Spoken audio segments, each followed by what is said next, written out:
Hello, everyone, and welcome to the Purpose and Progress podcast with your host, Dr. Jim Price. Here, where we're sharing inspirational stories and motivational stories on leaders in our industries that help motivate others and do justice to help others in the way that they can in their own individual industries and stuff. And we're so delighted and happy to have such a wonderful guest, Miss Lynn Whitbeck. And I just have to say, I'm so excited to have you. I mean, you're an author. You're the founder CEO of Strategic Sales Queens and Petite Two Queen, TV show host, podcaster, speaker, and mentor. So that's a lot of that you have going on there in terms of the things that you do holistically. And, we just want to be able to have people say, people always see the finished product of how things go, but they don't always know the backdrop of how people get to that point where they're having their business, successful and things of that nature and being an author and coming up with ideas and stuff like that. So, we like to have people be able to have a backdrop understanding of where all that come from. People see the finished product, but they don't always see the beginning or what the grind is to get where you at. So, tell us a little about yourself and where you feel how your journey kind of started in terms of your purpose and everything, and what influenced that. Well, it depends on how far back we want to go. So, but I have been in sales my whole adult life. So, and I mean, I really started when I was a Girl Scout selling cookies. So I was so excited that I finally got to sell the cookies from being a brownie to being a Girl Scout. And that first year, they had this huge cookie badge that you had to sell a truckload of cookies to get the cookie badge. And I bet a lot of people out there can just sort of feel that, like something they really wanted that they coveted. That was me. I wanted that cookie badge. And that very first day out I went, I immediately discovered three problems that not everybody bought or sold, or bought cookies or they were home. I mean, first of all, just hauling my little red wagon. You remember the little red flyer wagons with the cookies? They're stacked up there. It was like the Leaning Tower of cookies. Um, and then if they did buy, like Dr. Jim, you'd say, "Oh, wait, Lynn, I want more samosas." And I'd have to run back to the wagon to get them and bring them back to you. And there I was at the end of the day. And you know how you get when you just feel like the world is on your shoulders and like, I really want this. I want it so bad, but how? How am I going to get there? And I told my parents this over dinner, and my dad just looked at me and he said, "Lynn, where do people buy their cookies?" And I went, "The grocery store." Yeah. And the next day we ditched the wagon. Mhm. Every day, me and my best friend were out there at the grocery store. She played to her strengths. She was at the back table. She took the money and handed over the cookies. And I was out front like the Walmart greeter. I brought them in. And, I really discovered this passion, even at that early age for sales, because I loved the organization. I actually loved the cookies, right? And I really felt that the cookies were this great thing for people to buy. Not only were they helping the Girl Scouts, right, but they were also buying a great product. And I also learned that you have to have a consistent, repeatable process. And heck, that was even scalable if we'd had more girls out there at different grocery stores, right? Because this was like, early days. And I think that that led me down the road eventually. Yeah, I became a professional salesperson out of college. And it was just one of those things that was funny. I was working at a company and I asked them if I could go into outside sales, and they thought the owner was like, "Oh, this is not going to be a good idea." So there was a senior partner and a junior partner. And I shadowed the senior partner for about 2 weeks. And then on April Fool's Day, kid you not, I started my professional sales career. And that year, and I cold called every one of my accounts, and I outsold the junior partner that year. And I sold for 8 months. He sold for 12. And the next year, I outsold the senior partner. And at the end of the day, it was because sales has always spoken to my core value to be of service. And I believe sales is an act of service when you genuinely desire to help and serve your clients. And we're all in sales in some way or another. As an author, you're in sales because you're giving people access to new ideas and a new way of looking at things, a pathway to a better life, you know? And so it's the same with sales, with whatever you're selling. If you truly believe in the product and service that you're delivering in the company and how you help and serve your clients, then you get to really step into that role of worthy intent where you truly desire to make a difference. That is so true. And sometimes even in business, it's a two-pronged thing where, you're kind of you're wanting to satisfy the customer, but you're also in your situation, you're helping community too through, the Boy Scouts, Girl Scouts. So it's almost like a two-pronged impact there where you're having consumers who are happy and with the services and everybody, I love cookies myself. I mean, I would buy cookies all the time, when they have as a school counselor, I would, buy cookies for the kids and they would have the Girl Scout cookies and stuff. And I always love the peanut butter ones and stuff. So, Oh yeah, the tag-alongs. yes. So I completely understand. I mean, it's a wonderful thing when you're able to do those kind of things and kind of bring more understanding to how business and stuff like that is run in that capacity. Um, why don't we get into a little bit of maybe some of the obstacles that you face throughout your journey and to get to where you are? Some things that kind of resonated that were kind of you remember like, okay, that was a hurdle that really kind of pushed me to kind of maybe get to where I'm going and stuff like that. Well, I've always thought of myself as the poster child for taking the long road around to travel a short distance.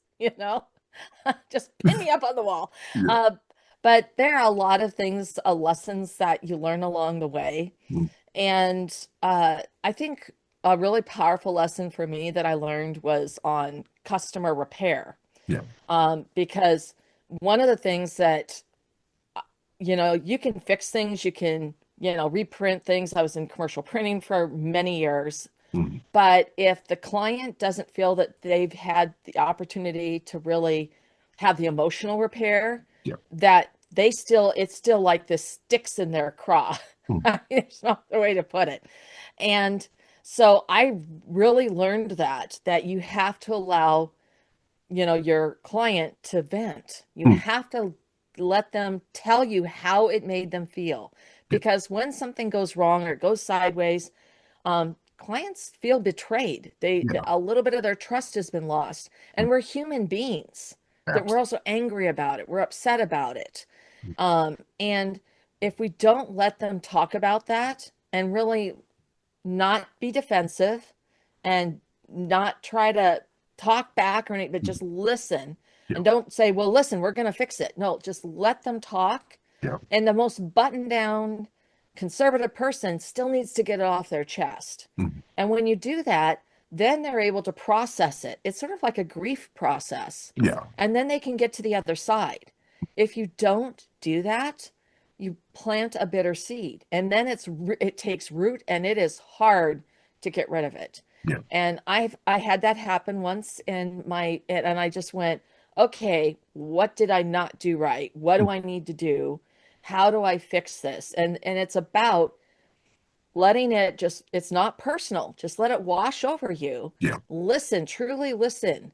Mm. And then what can you do to make repairs? Mm. And I actually ended up being able to get that bitter seed pried out. Yeah. Yeah. Yeah. But I didn't make that mistake again. Mm. But I could tell that things had gone sideways Yeah. because for months after that, they kept bringing up the incident. And it Mm. was like, we took care of it. We fixed it. It was, but by really focusing, it's not about me. Mm. This is about them. We're human beings. Sales is an emotional decision. I Yeah. mean, everyone out there, they make decisions on their emotions first, Mm. and then they rationalize it. So really taking that step back and that insight, I went, okay, wait. And it was sort of like something similar was also going on that my grandmother had passed, and I went, it's a grief. It's a grief process. They were Mm. upset, and they didn't get to just talk about it. Yeah. I mean, I fixed it, but that didn't make it better Yeah. because they didn't feel like they ever got to go through that, you know, like Elsa, let it go. They didn't get Yes. to do Mm. that. Mm. And you do see that a lot of times. I mean, grief and things that traumatic things that happened in our lives can actually be the trigger for a lot of progress in terms of pushing us forward to what we're trying to do or meeting our purpose and things like that. Even for myself, you go through life and you go through a lot of struggles and stuff, and it kind of propels you to want to be better, do better, and inspire others to do the same as you go along your own journey. So, I mean, that's very inspirational right there. And thank you for being open and honest and sharing that, aspect of yourself. Because sometimes people are closed off and, they want to share, but then, people can hear your story and then they'll be able to like say, hey, I can connect with that. And know, like I can heal myself too, through that process of going through the healing process, even through grief and whatever it may be. So those are, thank you for sharing that aspect of yourself. Um, what projects do you feel, as far as achievements and things, that you feel like you really hold dear and close to you in that sense? So I mean, for my business, I mean, Yeah. I'm really proud that this is my 10th year. I just Oh, literally hit wow. my 10th anniversary Okay. in business Congratulations. as a sales strategist, as a consultant. Hmm. And I have the same team, the same group of W-2 employees that I've had. Hmm. And that's amazing. Yeah. 4 team members who've been with me, you know. Wow. And so I think that that's probably in my business. I am really proud of the fact that I'm best friends with every one of my clients. I become very good friends with them. Mm. And I had a situation recently that I called one of my past clients and I said, I need some help. Yeah. And I know that this is your area of expertise. What do I do? Yeah. And not only he was just literally, you call me anytime, you text me anytime, I'm here for you.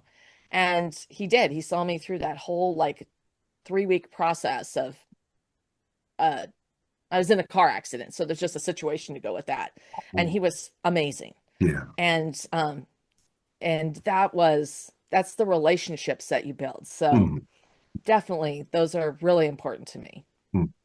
And I know you are an author too. Maybe you can speak a little bit about the author aspect of things that you do too, just so the audience is aware. Like being an author, it's sometimes you don't know all the rigors and stuff until you actually get in the game, and then it's like, okay, I have a book now. What? Like, what's the next step and stuff? So maybe Yeah. share with our audience a little bit about the author aspect of the things that you do. So I've actually so my first book was called Practical Wisdoms at Work. Okay. It really leaned into my entire sales career, but it was about all the things that, sales is this accelerator for your career. You Yeah. never have to work a day in sales or not at all. But Mm, for women especially, if you don't know how to negotiate, if you don't know how to speak up, if you don't know how to work with difficult people, if you take everything too personal, it was intended for um, young women and younger career women so that they could bridge the gap. All the things that they never teach you in college, they don't teach you on the job, and you're in these situations. mm, And how do you navigate them yeah. successfully? Mm, So that was a really great book, and it was at the right timing. My one niece was in graduate school, my other niece was in college, and my daughter was about to go to college. yeah. So, and it was like that was a really important thing, but it's building on all of the sales experience and how do you apply that Mm, in day-to-day career and mm. work. So, and then I finished my new book is called Joyful Sales, A Better Way to Sell.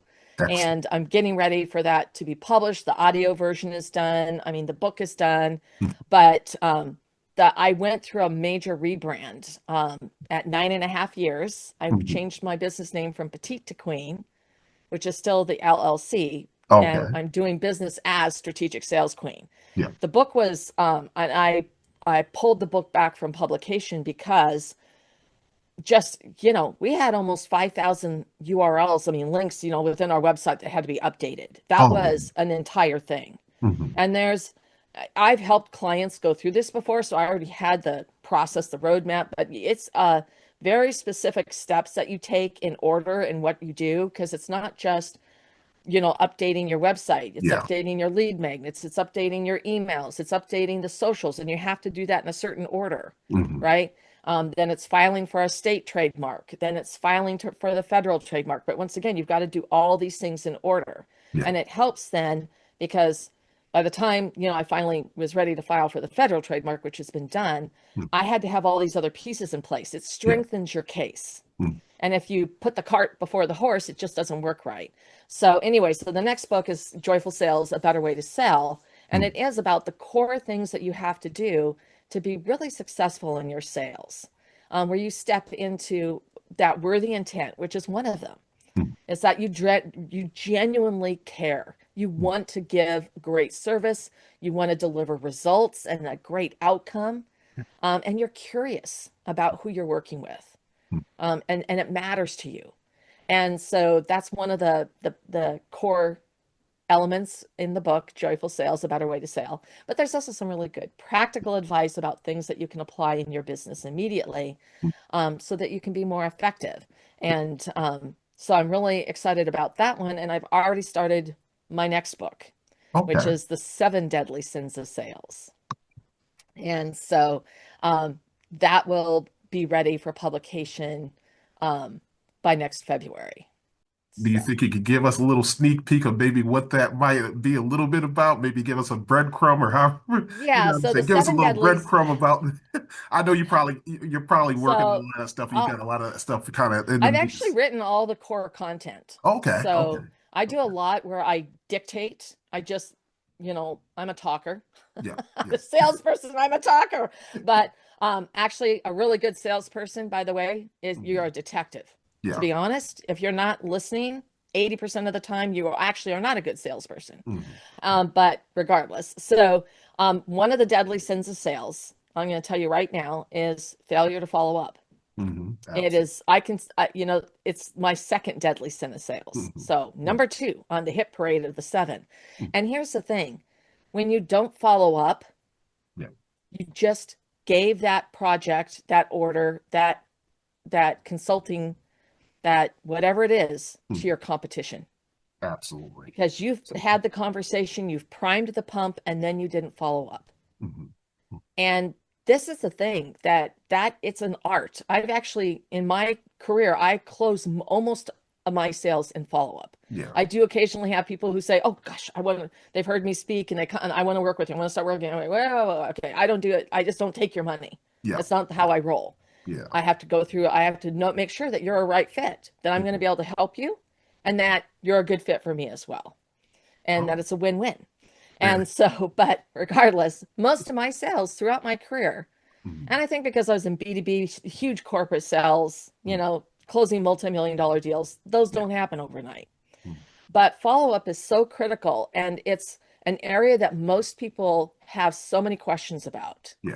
And they take it personally, they don't know what to say. I Mhm. mean, there's all kinds of things. They put all these roadblocks, they don't want to hear the no. Yeah. But uh I'd rather get the no so that I actually know what's happening. So I can, Exactly. and a no is usually a no for now. It's Mhm. rarely a no for never.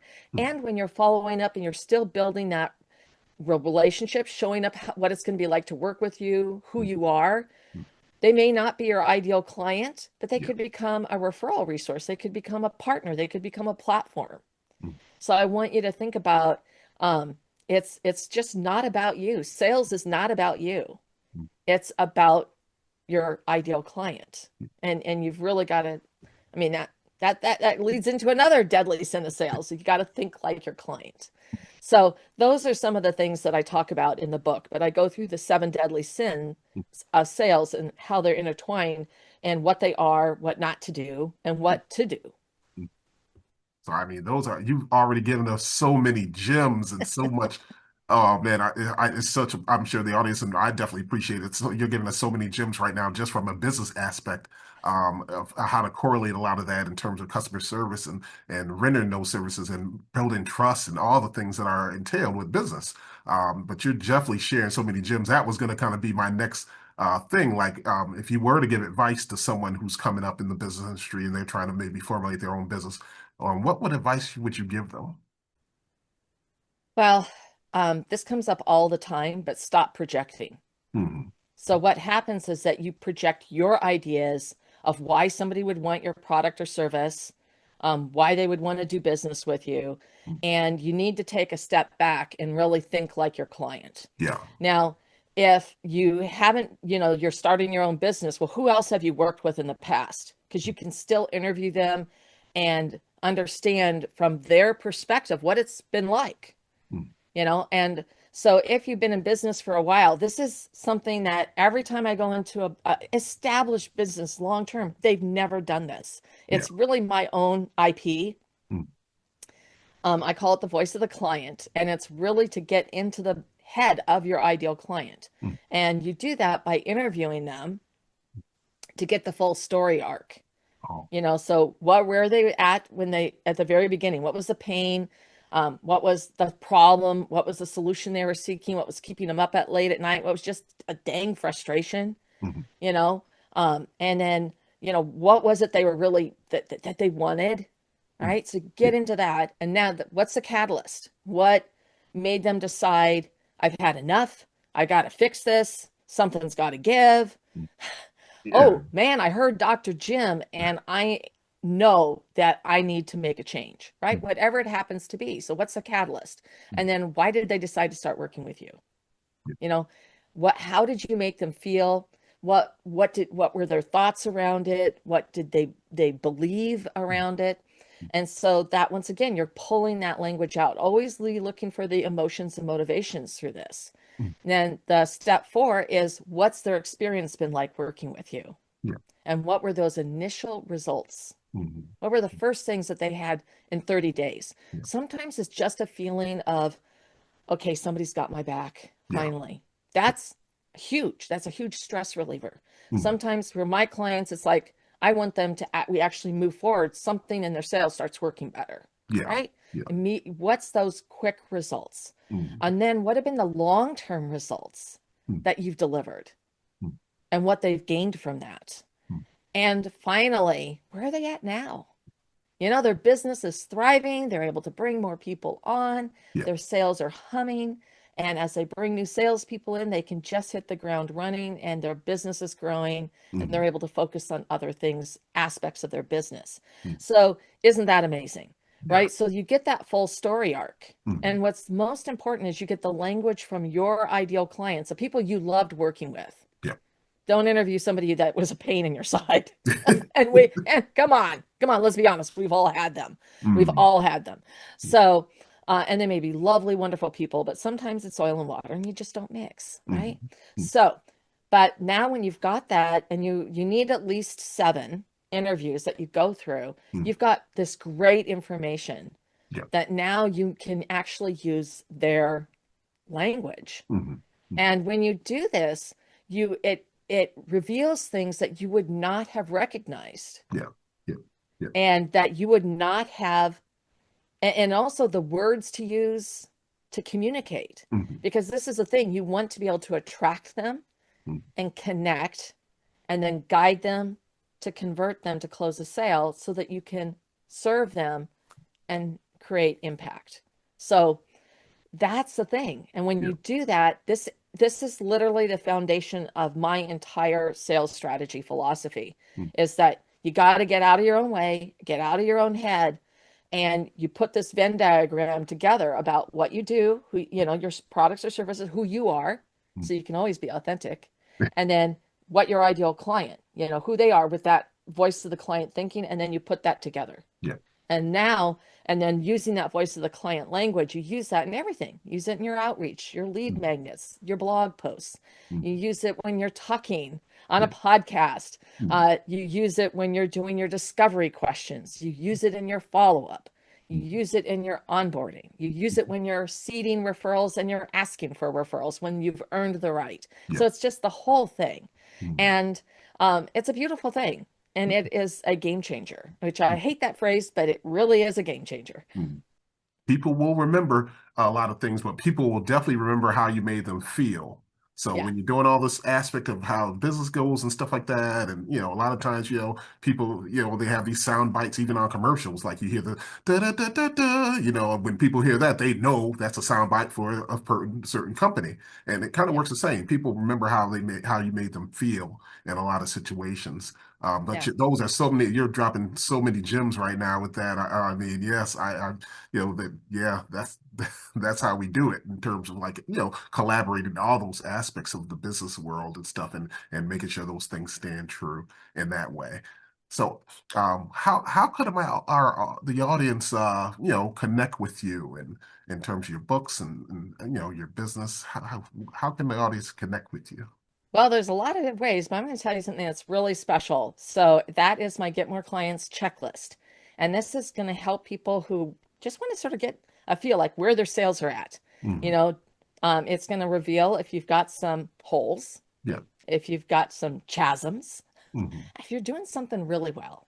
Yeah. And it takes you about 15 minutes to go through it. And it's going to give you some insight as to, okay, now this is something we should work on. Hmm. Because I can see we got a chasm here. Yeah.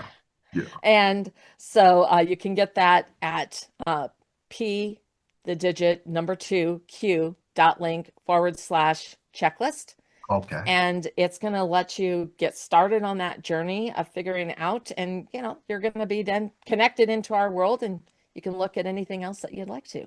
Could you share the site one more time just so our audience is this again? Yeah, absolutely. It's P as in petite, Okay. the number two, Q for queen, dot link Okay. / checklist. One word.